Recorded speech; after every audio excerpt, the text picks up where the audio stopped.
माझ्या यूट्यूब चॅनलवरती रेसिपीज म्हणजे भाज्यांच्या रेसिपीज बऱ्यापैकी खूप आहेत, इतर मिनी व्लॉग्स वगैरे पण आहेत, पण म्हटलं आज काहीतरी वेगळं दाखवूयात आपण चॅनलवरती.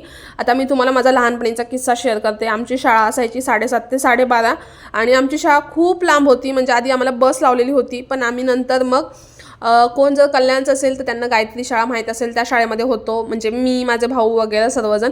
आणि आम्हाला बस लावली होती, पण 10वी किंवा 9वी पासूनच मी बस सोडली होती आणि आम्ही चालत जायचो, चालत यायचो. तर ना घरातून 6:30ला निघायला लागायचं. मग मम्मी जेव्हा टिफिन बनवायची ना, तर मम्मी चपात्याचं पीठ एक्स्ट्रा मळायची आणि टिफिन बनवून झाला की चहा झालेला असायचा आणि शेवटच्या ज्या चपात्या असायच्या त्या गरम गरम मम्मी खायला द्यायची चहामध्ये. ती चपाती आणि चहा असला भारी लागायचा. पण आता तसं काही खाल्लं जात नाही. आता सर्वच घरांमध्ये सगळ्यांच्या बटर, खारी, टोस्ट, क्रीम रोल हे असतंच. नाही म्हणलं तरी मोठी लोकं देखील हे खातात किंवा खाल्लं जातं आपल्याकडून. तर आपण हे टाळू शकतो. आठवड्यातील 2 दिवस पोहे, आठवड्यातील एखाद दिवस उपमा, एखाद दिवस तुपातला मस्त अशा शिरा आणि एखादा दिवस इडली आणि एखाद 2 दिवस असं आपण चपाती चहा करू शकतो कॉम्बिनेशन. खूप भारी लागते. इथे मी रेग्युलरली 4 चपात्यांचं पीठ मळते, पण आज मी 2 चपात्यांचं पीठ एक्स्ट्रा मळलं. 6 चपात्यांचं पीठ मळून घेतलं, घड्या घालून घेतल्या 2 चपात्यांच्या.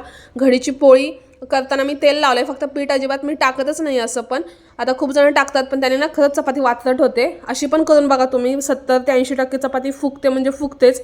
हलक्या हाताने लाटायची चपाती, उलटायचीच नाही, गोल गोल गोल लाटत जायची. तुम्ही मी बघू शकता कशा प्रकारे लाटली. आणि चपाती जास्त करपवायची नाही, थोडीशी खरपूस भाजायची आणि भाजून झाल्यानंतर त्यावरती मीठ स्प्रेड करायचं. ही चपाती चहामध्ये खायला असली भारी लागते. नक्की एकदा ट्राय करून बघा. जे कोणी माझे व्हिडिओ बघतायत त्यांनी, आणि तुम्ही लहानपणी किंवा आता देखील चहा चपाती खाता का हे कमेंट करा. आणि चॅनलला अजून सबस्क्राईब केलं नसेल तर सबस्क्राईब करा. भेटू नेक्स्ट व्हिडिओमध्ये. बाय.